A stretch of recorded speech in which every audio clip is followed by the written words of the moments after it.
Welcome to the With You Rugby podcast, designed to give you an in-depth look at the United States Rugby Foundation, including our grant programs and recipients, fundraisers, events, and much more.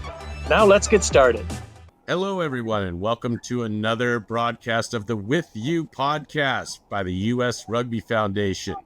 As we get closer to the summer, what we like to do every year is introduce all of the inductees and recipients in the entire class of the Hall of Fame for 2025 this year. We have an incredible class, a truly gifted class this year.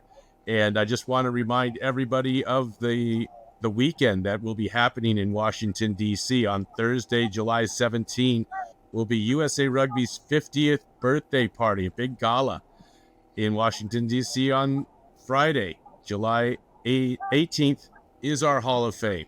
And that's where we have our guest, Ken Daly, being recognized in his 5th Hall of Fame. We'll get to that.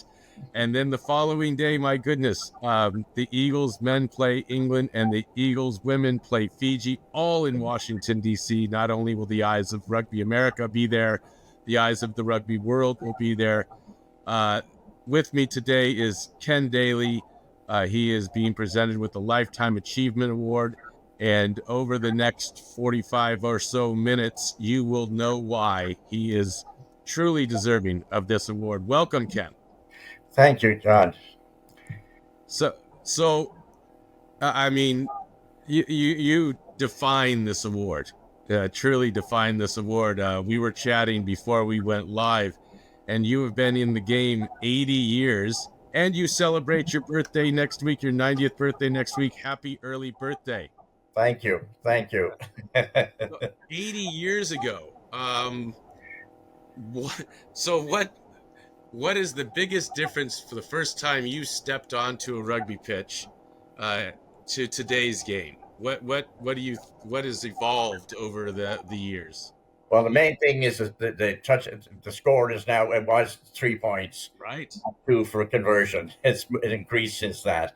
Right. Also, the speed and size of the players has increased enormously. Really, yeah. I mean, when I played, I was 6 feet and 130 pounds, and I could play first division rugby. And I wouldn't want to do it now, I can assure you. Yeah. So that's the difference. And also, we didn't have any facilities for doing any conditioning or anything like that. We just went out and ran and played the game, really. So it has improved an awful lot. It's much more efficient, and it's much faster than when we played it. And when I started first of all with a friend of mine. My brothers gave us a rugby ball, and we had a big field out behind the house. We used to go out and we kicked the ball around, and that was about it, and pass it. But I didn't really. I went to Rockwell College, which is a high school in Tipperary, right? And was fortunate enough there. We had a hall monitor who loved rugby, and after our study period at night, he would spend a half an hour with the law book. And he went right through the law book, so at least we had no excuse. We didn't know what we were doing, right. So that worked out fine. And then when I graduated from there, I came back to Dublin and I joined the Old Belvedere Rugby Football Club, which is still in existence. And it was the grammar school that I went to was Belvedere College, which was a grammar school. And then because of that, I could join the Old Belvedere. Was for alumni. And it still exists and does quite well. And one of our star players was Tony O'Reilly, and he was a classmate of mine. There you go. We used to ride the bus home from school every day. And so we were very good friends right up till, unfortunately, he passed away this last year. Oh, goodness. Then when I played there for about 4 years, and then I decided to emigrate to Canada. And when I went with a couple of... Hold on, Ken. So does this make you like 18 to 20 years old when you come to Canada? 21. 21. Okay. Right. Very right. good. Well, my father had been born in Montreal, and he went back to Ireland. And that was a connection there. So we decided to go to Vancouver because most of the immigrants that were coming out were stopping in Toronto. So we decided to jump ahead so to see how things worked. It worked out fine. The week after we got there, the Lions came through from returning from Australia. So we got to see the Lions game, and I hooked up with Tony O'Reilly was on the Lions team. I hooked up with him, and we went to the reception afterwards, and I met a couple of other old Belvederians, and also the secretary of the British Columbia Rugby Union. And I don't know, I can't remember how it actually came about, but we ended up deciding to form another rugby club in Vancouver. So we got that going, which is it was the West Vancouver Barbarians, and about 5 years ago, it merged with the North Shore Rugby Club there, and it's now the Capilano, which is the top, a very good team in Vancouver. Yeah. So then I hadn't been home for about 5 years, so I decided to see if we could get home, see the family. I'm one of 10, by the way. There you go. And therefore, where are you in that pecking? I'm right in the middle, right? I'm sixth, actually. And I got five brothers and 4 sisters. So there are 4 of us left. I got 2 brothers and a sister left, still in Dublin. So so with that big family, I mean, I want to go back a few years. First thing is do you mess with your students or your players and say, yeah, I was in college when I was 10 years old? No, what my trick with my team was I could run faster backwards than they could run forward. And that's one of the things that a lot of the people that when it was announced, and one of the alumni sort of sent an announcement to all the alumni, and a lot of them came back, and a couple of them said, I remember when he could run faster backwards than I could run forward. That's awesome. So that was my claim to fame there, really. So I decided to go home, and we ended up, I had a friend who I'd gone to school with in Rockwell in Ireland, and he had a brother who had an automobile business that he closed down in Vancouver and got into mutual funds in Montreal. So he moved back, and then Paddy wanted to go back and hook up with him there. And so I said, well, I'll go with you. And we ended up getting a car from General Motors. Apparently they have a policy there that if the car is bought on the East Coast and reclaimed on the West Coast, the car has to go back to the point of origin. So when I went into General Motors, I said, I told them this. I'd seen it somewhere in the newspaper or something. I said, we'd never get a car out here. A week later, I get a call. You won't believe this. So we got a brand new 59 Chevy to take us across the country, and they paid the gas and oil. Wow. So we got a ride. And then when the car was going to Utica. When we got to Utica, we turned the papers of the car in, and the woman said, well, what are you doing now? And he said, well, we're going to go to Boston. And she said, oh, our boss just got transferred from there. And this was 2 days before Thanksgiving in 60. And he said, maybe he'd give you a ride. He gave us a ride to the door in Waltham. So that's how we got there. And so then we couldn't find rugby for about 2 years in Boston at that stage. There was very little rugby. The only teams, I think, Harvard and MIT were the only college teams that played rugby. There was no club. And then, in 60, the Boston Rugby Club started. And you were part of that? I was not. No, I didn't get there till 62. Okay. I joined in 62. I'm still a member, actually. And so I was, and we found it. I one of the friends that came with me to Boston was driving along a highway, and he saw a rugby ball flying through the air. Rugby! And this was 2 years after we got to Boston. So he went looking, and as it turned out, it was the last game of the season.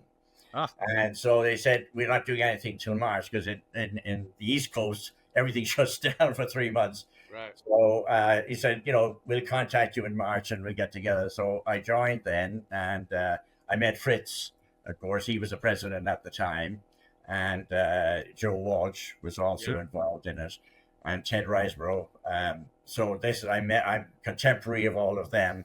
And we got playing then, and I was captain of the club in '64.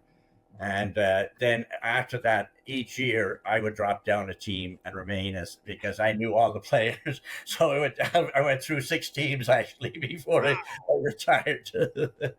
So I retired in '72. I had started coaching BC in '68, and I went through I stopped playing in '72, and You were coaching and were you coaching and I playing? was coaching and playing Wow. at the same time. So I was kind of busy.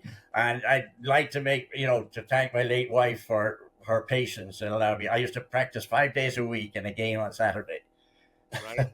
So, and we had 3 children. You met the oldest one. We got 2 more. I got another girl and I got a boy. Is that your secret to a long marriage, is to play rugby or practice? Well, we were married for 30 years. There you go. And unfortunately, cancer caught up with her. Right. And she did worked at research for cancer too, so she knew unfortunately what was happening. I had no clue. I had no clue that how sick she was or anything else.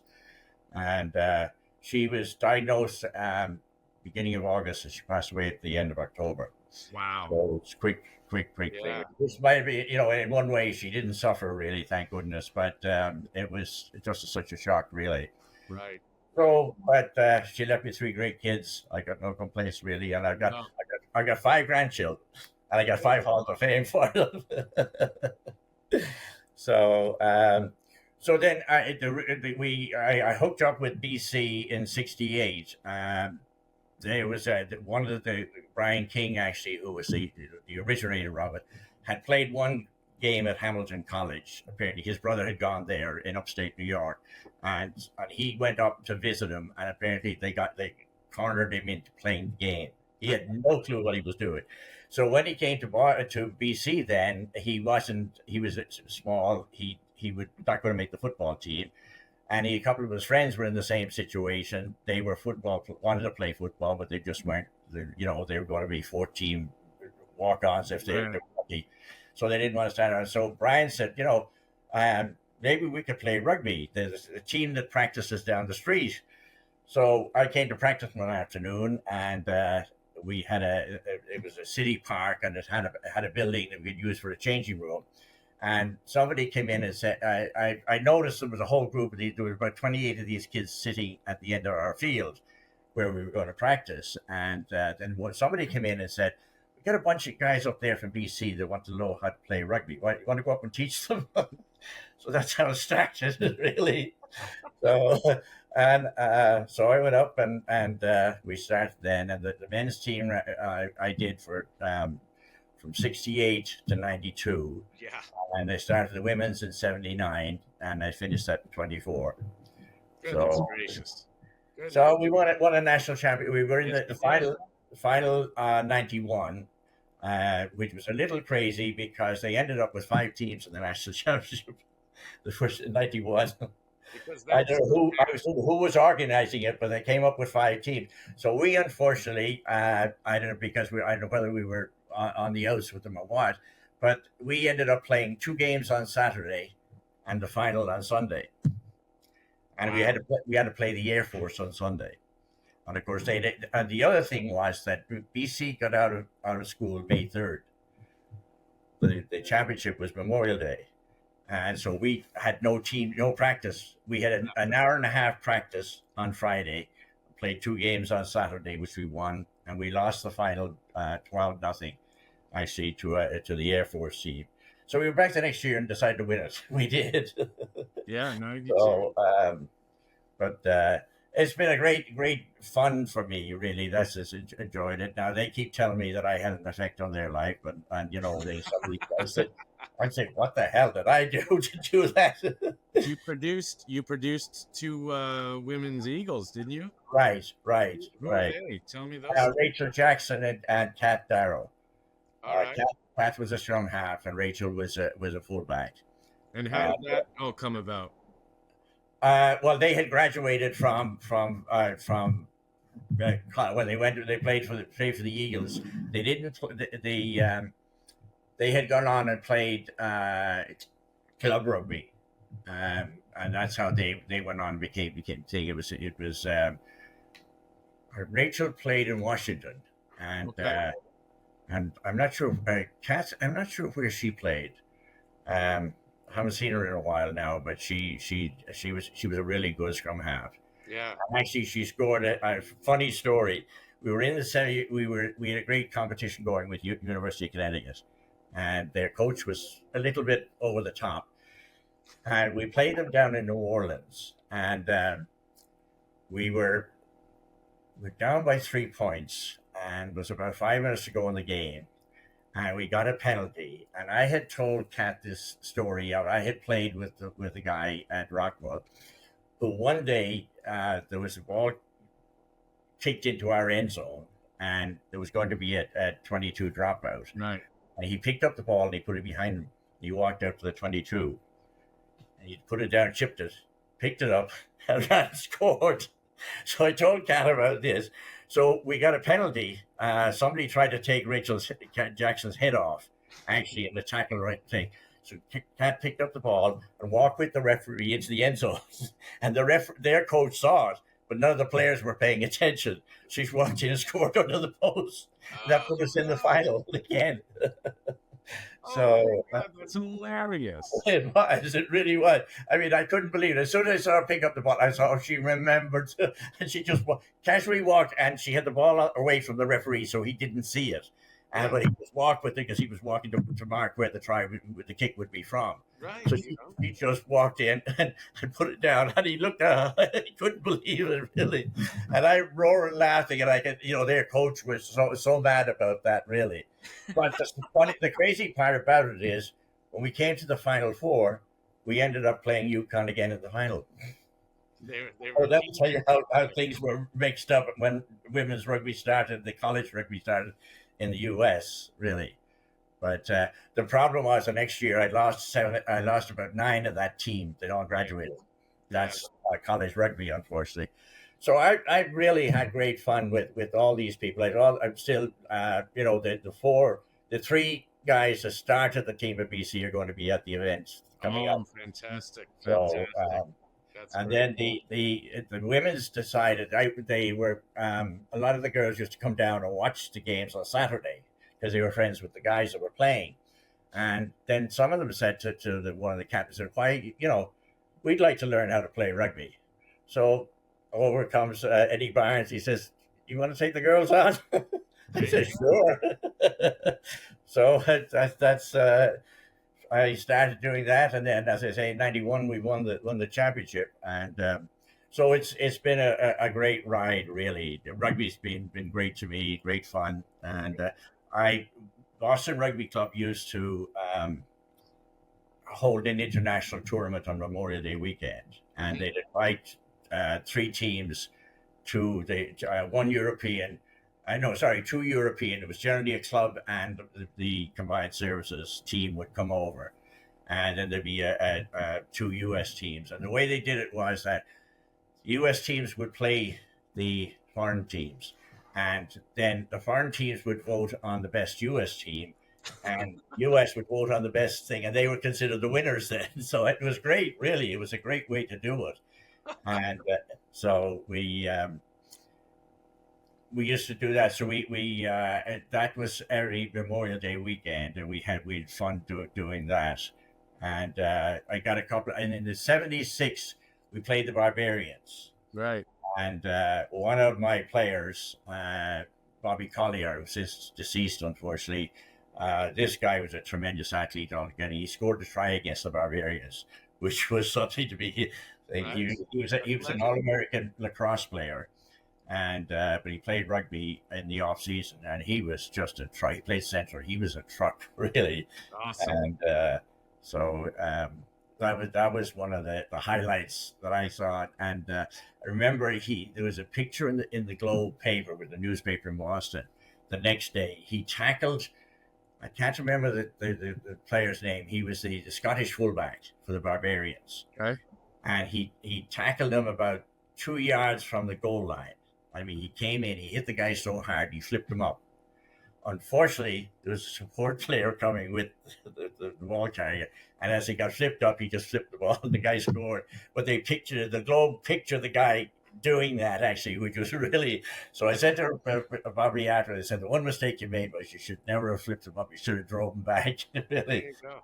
So Made for a good picture. But it made for a good yeah, picture. right, no He- question about it. He was So trying to promote. The game. yeah. So I've been, then I of course, I was in '91. I took over as secretary of the Wigan Rugby Union, and Fritz was the president of the union. Actually, I was on the committee in '68 that formed the union, and I Yeah. was the first director of the. I had the eastern area of the New England, as I was the director for that for 2 years. And then I took over as secretary in '91, and I was secretary until 2009. And we had a great. We went from 15 teams to 230. We were the biggest union in the country. Yes. So it was. We had a really well organized. Unfortunately, it's kind of. I understand. I haven't seen too much information, although I did get a newsletter just the other day. But things have kind of slipped. They're not as well organized as we were. We were very good. Fritz was an excellent president. He was an excellent organizer. Joe Walsh also was secretary of your group there, and so we really I enjoyed being secretary of the union, and I had a good group of people with me, and our board was set up with a president, vice president, secretary, treasurer, and then we had directors for we had 12 directors for each league. Yeah. To do it. That worked very, very well, really, because we had somebody responsible for each division. Right. As a thing, and it worked very, very well, really. So it was a good group. It was 17 years I worked with them, and we had a lot of fun. And so Fred Rodell was the last president I worked with. Fred Rodell? Fred Rodell, yeah. Yes. No more. Yeah. So he, I haven't. I'm trying to get hold of him. Actually, I haven't been able to talk to him, but he had a stroke a few years ago. Yeah. But he continued. He still tries to play. I know. I did the same too, and he didn't. So He's always been stubborn. right.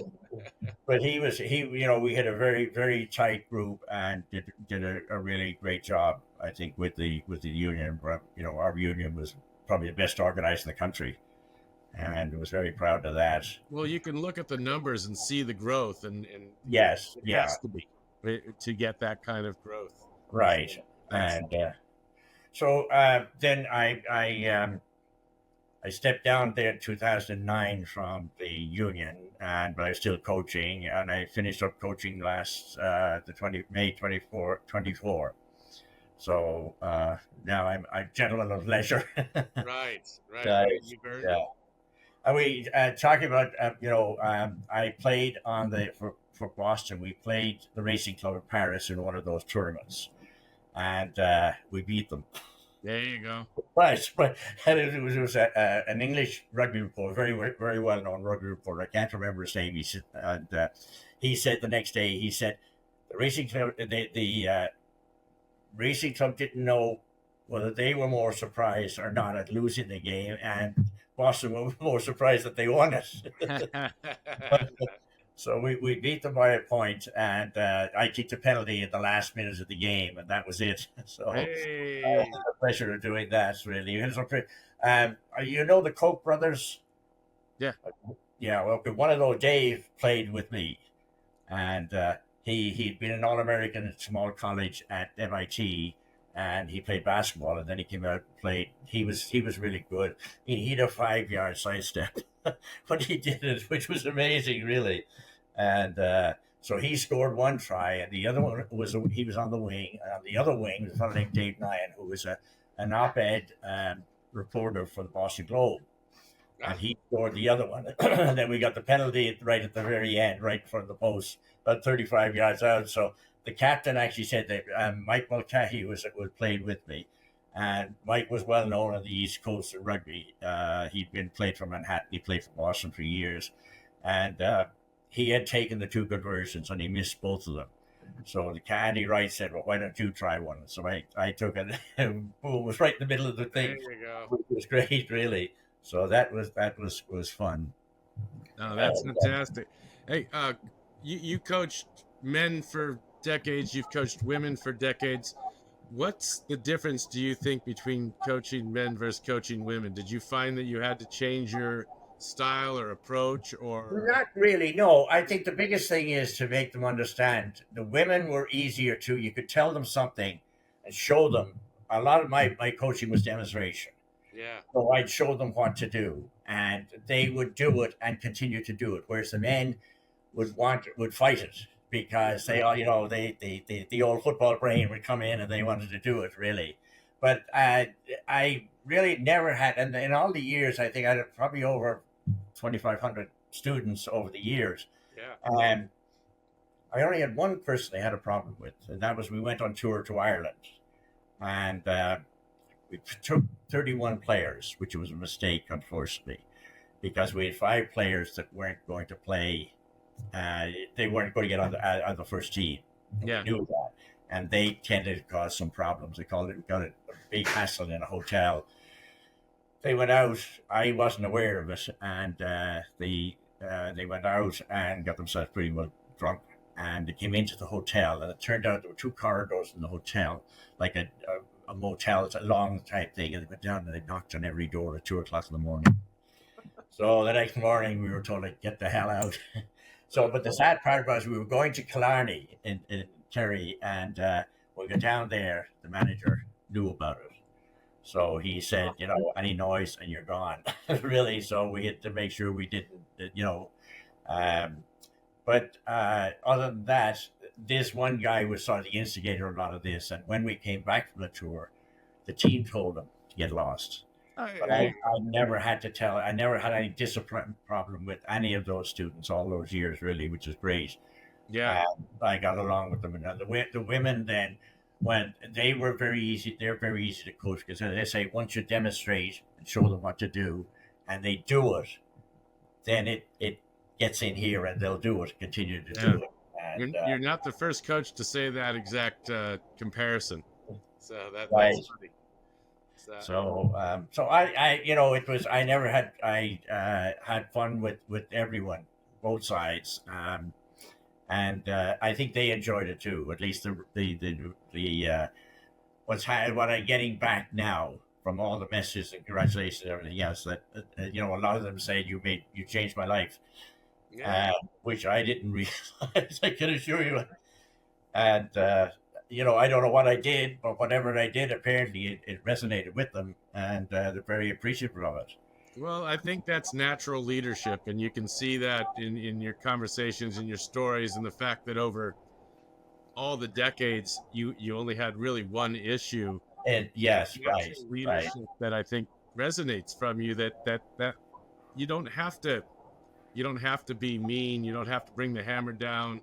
Right. That was not my style anyway, and which I didn't see. I mean, these kids were all here to learn to play, and I was here to teach them, and that's what I consider myself mainly a teacher.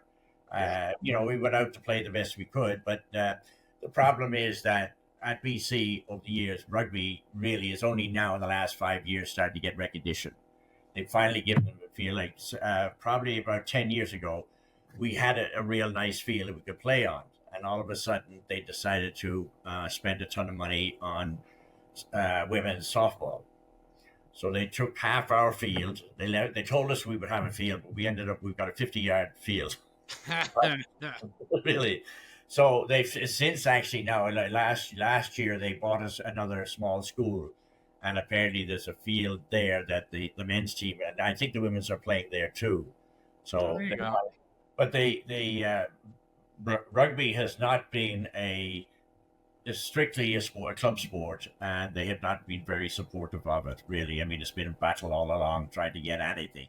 Fortunately enough, I've had some alumni that have been very helpful. And when I started there, the AD, Bill Flynn, and his assistant, Eddie Carroll. Eddie Carroll's son was president of the men's rugby club. And that was a little bit of a help, but Bill Flynn said, I'm restricted by what I can do, because I have to bring out a budget, and rugby's not on the budget list. So he'd get us a few bucks for very little. Although I must admit, when we did go to the championship for the women, he handed me $1,500 to help support to get the team out to the Air Force Academy. But he said that, his predecessor, I had talked to him. He said, I got 32 varsity sports. He said 6 of them are funded. The rest, they don't get even T-shirts. So rugby was not on the line at all at BC. So it's been a battle from that point of view. But we just, took what we got, and we ended up doing fine, really. And I mean, they still have. I mean, the men have. Rob I think he had like 90 boys out for rugby starting the season last year. The girls are a little around about. I think they're up to 50 now. But good numbers. Good numbers. Yeah. So, but the big problem is that I'm trying to. You don't get any. 90% of the players, 99% of the players actually that come to BC have never even seen rugby. And it is getting a little better now, but you're really starting from scratch. But I enjoyed that because it was so nice to see these guys and women progress into ending up when they graduated, they were competent rugby players. So, did you coach both codes, 15s and 7s? Rugby? We didn't do much with 7s. We did earlier on with the men. We won the Harvard 7s in back in 71, I think. But the women got into some 7s. But it hasn't been. It's a sport that's not that side of the sport is not much encouraged around New England. There are now a couple of tournaments going on. I understand it's a little better, but it's been slow to get to that level of getting a regular full New England competition going. And so it's, they make it's slow steps, really. And it's getting better. So I mean, I had some very good. I had one way back. I had one sprinter. She had never played rugby, and the first game she played was at the University of Virginia. She scored 4 tries.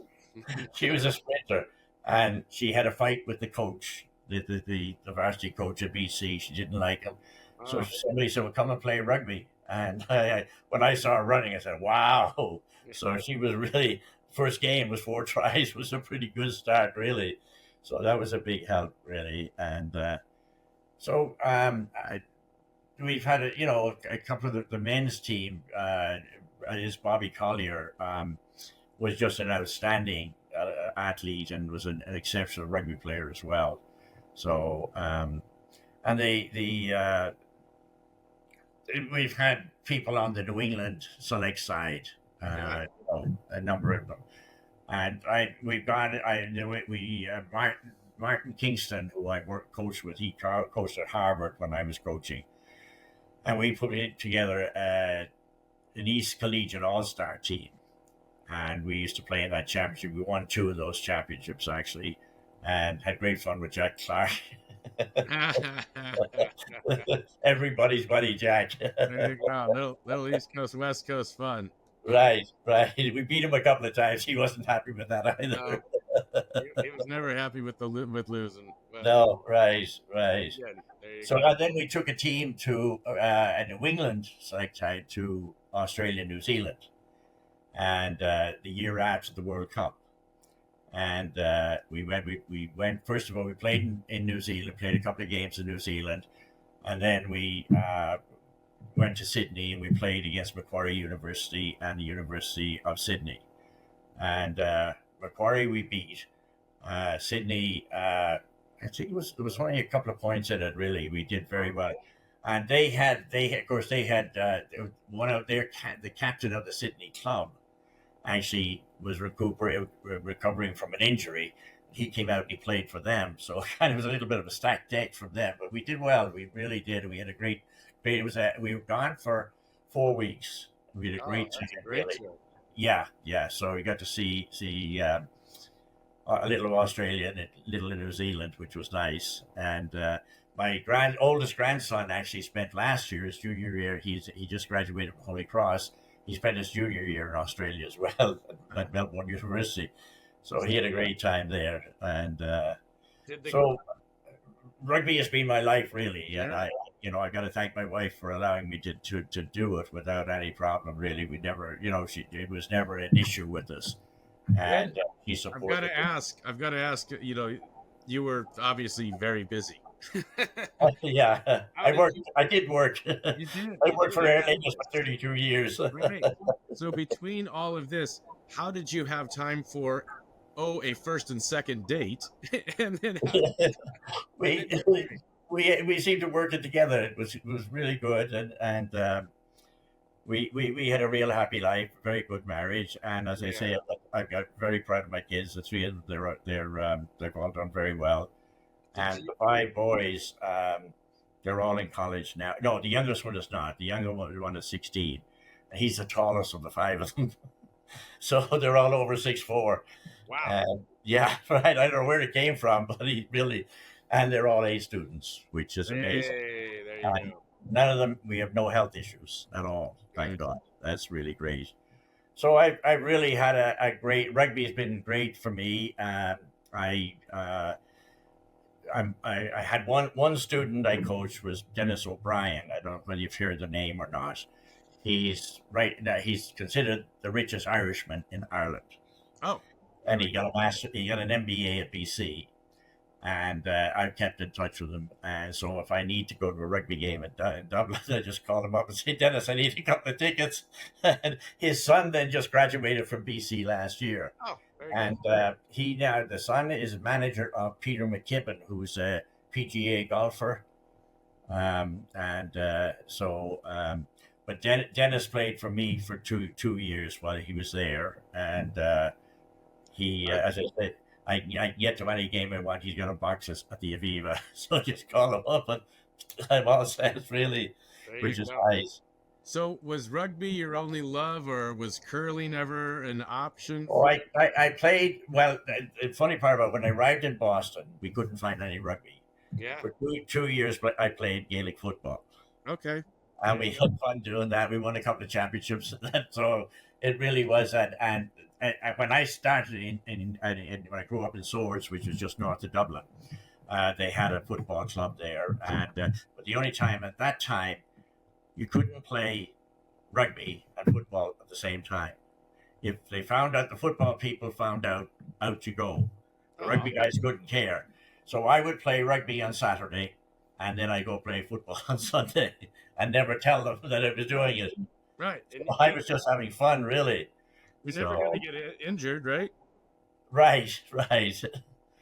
So, and I've been very lucky. The only time I've been injured was I'd broken both ankles, and one was out of practice, and the other one when I was coaching one night, I was standing, there was a patch on the field, the clump.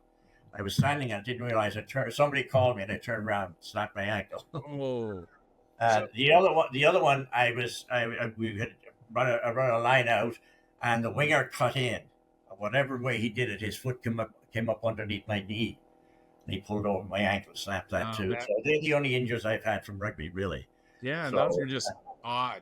Odd, really, they were real accidents, really true. So I've had no lucky enough. I've never been really hurt playing rugby, which is nice. I only weighed 130 pounds when I was playing too. Right. So, but I learned to dodge. I was pretty nifty, and that helped really. So, did any of your kids or grandkids get into rugby? No. Funny. Well, my son did for a while, and he went to Wisconsin, and his freshman year they made the national champion Final Four. So he played in the city. But then he played soccer. He enjoyed soccer more. He said he was less like. Unfortunately, in that first game, they were playing against Air Force, and he went to he was a flanker. He went to tackle one of the centers for the Air Force, and his own outside center came in from the other side. So he didn't get to finish the game, really. We had to take him to the hospital to have his nose straightened. So he played soccer. He was a good soccer player. And Kendra was a very good soccer player, too. she plays ice hockey, plays golf, and she plays soccer. So still, she's 54 now, I think. Keep it going. Oh yeah, right. So my daughter Tara, she was she in school she played. She knew how to play, knew where to put the ball, but she didn't have the strength to get it to go. It would go 2/3 of the way and stop. That was her problem.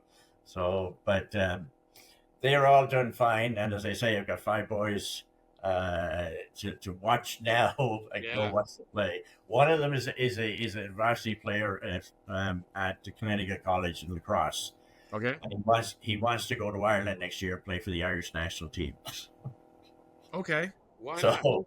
yeah, and so one of them wants to be a veterinarian, like my father was, and the other one, the oldest one, the one that graduated from public cross, he wants to get into the FBI. And then my son's two boys, one of them is at the University of Richmond, and the youngest one is still in high school. He's a very good basketball player too. Yeah. The 6'4". They're all 6'4". He was 6'5" actually. Oh. And he's fast too, really. So he really loves it. So it's going to be a fun time watching him play too. Yeah. So, Do they ever come to you for advice just from a grandfatherly coaching type of thing? Not necessarily. well, I talked to them about it really. But then they're both they're varsity athletes, and consequently their coach does all the coaching really. Yeah. I'll tell them stories about situations that I've seen that they've been involved in that. So they get that from me, really. Yeah, I don't think you're going to do the X's and O's of a basketball game as well as Right, exactly. but you have the experience of being there and doing right, exactly. Those situations are across all sports. Right. I worked for Aer Lingus for 32 and a half years. And so that was, and I did all this coaching as well. The coaching, I think, was 67 years total altogether when I put it all together. And it's been fun. And then I enjoyed, my stint as secretary of the New England Union was great. I enjoyed that too, because we had such an efficient group. And we, it was developed, we developed new teams. We had teams coming in. And that was a big thing, really. We had all the teams, because originally when I started, there were 15 teams when I took over as secretary. But there were a ton of teams that weren't belonged to the union. And that was the big thing. We were very forward. I don't know whether you heard the name Doc Lawrence. That doesn't ring a bell, does it? He was a professor at UMass. Okay. And he decided that, this was dangerous. He had all these crazy teams. They weren't sort of recognized by the colleges. And so we better do something about better try and get them under an umbrella. So he went to the AD at UMass, and he got a list of all the ADs of the colleges in New England. And he wrote to them and explained to them that, you have a rugby team that's a rogue team, that's wild. And he said, you could end up with a lot of problems if you don't, make sure, get them signed up to the union. And then, you'll have a cover if there's any problem. And I had all of a sudden 200 applications to join the union, which was great, really. But we got to every team that came in then. That's why we ended up so big, is the word got out that if you wanted to play rugby, you had to join the union. Yeah, I mean, there's a lot of good that comes with that. Oh yes, definitely, definitely, absolutely. So it's all worked out. It worked out well, and there's still, and they're getting new schools as well. The other thing is now, the youth organization in Massachusetts, Bill Good was the president, and he got it to be recognized. Rugby is a varsity sport in every high school in New England now. Great. Which is a big plus too. Yeah. And they have, so there are an awful lot of people. I meet kids that, I play rugby. I said, wow, that's great. And they all seem to be able to get a teacher who's a coach. That's the key. If they get a teacher who's a coach, that makes all the difference in the world, really. Yeah. So I had no connection with the first 45 years I coached at BC. I never got paid. All volunteer.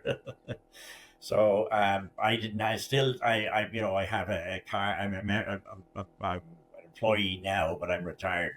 But for most of the time, I had no connection with the school other than I turned up for practice and games on Saturday, really. Gave you a shirt. So I mean, rugby's been my life, and it's been a great life. I got no complaints, really. I've enjoyed No, I mean, we could go on for hours, I'm sure. It's just right, so much right. fun and joy. Um, who, who would have been a big influence on you from both a coaching uh, perspective, and then did you ever have a player that you really looked up to that you played with that kind of kept the love of the game going? Yeah, well, I more so. I think probably one of the ones that I sort of was very impressed with was Tony O'Reilly. I mean, he was just when Yeah. he was. We were in grammar school. I remember watching him playing a game. I wasn't playing at the time, and he had three guys on his back. He ran 25 yards and scored. Wow.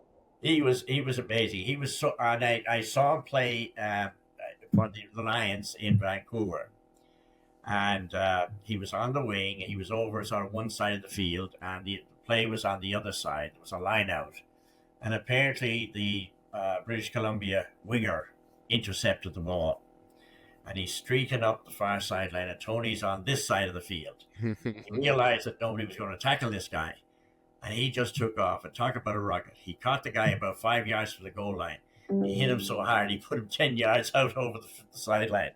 And he could move. He really could. He was one that really impressed me. That then he played for Ireland and he played for the Lions a couple of times and that. And it was just he was really so one of the best players I've ever seen. The other one that I was very impressed with was a fellow named Jack Kyle. He played fly half for England, and I saw him one day at Lansdowne Road, which is the Aviva Stadium now, playing against Wales, and the Welsh fullback got a ball under his own goal post, and he kicked it out towards the halfway. Yeah. The ball came in between inside the 5 meter on the sideline at the halfway, and some spectator behind me shouted, "Have a drop, Jack!" Took 3 steps. He drop kicked it. The thing went right. I couldn't believe it. Right between the posts. It was absolutely beautiful. Oh my goodness! Just on the guy. If the guy hadn't said anything, he probably would have kicked the ball. But he could hear. I mean, things were quiet, and he could hear. And I heard the guy behind me, and he did. He took about 3 steps, and as soon as he hit it, you knew it was gone. He was a left foot, and he really put that into. And that was one of we would get schoolboy tickets. So he could go to the international games. Yeah. So that was he was another one that impressed me so much, really. And let's see, the other one that I think now is that there's a that played, there's the kid that plays fullback for Ireland now, Hugo Keenan. Okay. He's an amazing. He got the amazing ability to jump in the air and catch the ball, even when there's a crowd there, and he's fast enough to catch anyone. So he's really, really, really good. He's one that's really I enjoy watching playing because he's great at breaking through the line and scoring. He's fearless when he plays. But in Ireland, the rugby is very well organised. Now they have some question about their starting. Mike Tyndall from England is trying to start a new league, I think it is. I don't know whether it's going to go or not. I don't think it necessarily is needed. Right. For rugby, really. I think it's more, as somebody said, it's like the live thing in golf. Yeah. That's the money thing, really. That's unfortunate. When it comes to that, it takes the fun out of rugby, really. I think. Right. When you start doing that, it's going to spoil the whole world rugby per se. So it's going to be interesting to see how that goes over or not. Are you going to attend the All Blacks versus Ireland game in November? I probably will. Yes. There you go. There you go. So, there's a fellow coming to the dinner, Nick Murphy, and his brother Jordan played for Ireland. They played for the Lions too. So Nick's son actually is working in Washington now, so he's going to come down and see him. So he'll be at the dinner. Oh, that's fantastic. Yeah, his brother was his brother missed a Lions tour. He broke his leg in a preseason game in Scotland. Oh, A real nasty break, really, which is unfortunate. But he did get to play. He did come back and he did get to play for the Lions and that in South Africa. So he did very well.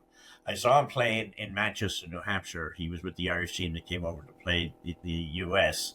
Mhm. And he set up one real nice with behind the back pass that the US went that way, the ball went this way. Whoops. So, yeah, right, exactly. That's funny. Well, rugby's been a great thrill for me. I mean, I've really enjoyed it. It's been part of my life for 80 years, and I just I'm when I get these texts from people saying you affected my life and that really makes me feel good. And although I didn't realize I was doing it, and I'm very happy that I could do it for them and that I did make an impression on them. No, that's fantastic. And so we are probably 6.5, 7 weeks away from the Hall of Fame dinner. Right. If anybody out there wants to hear more Ken Daly stories, please, it's July 18th, Friday in Washington, D.C. Washington, D.C. Hotel.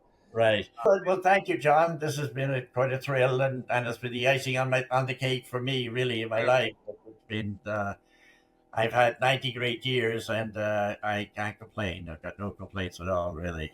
Excellent. So life has been really good to me. Thank you very much. Rugby has been also. Excellent. Thank you very much, Ken. We will be seeing you live in 6 weeks, and have a wonderful birthday next week. Thank you so much, John. Take care. Cheers.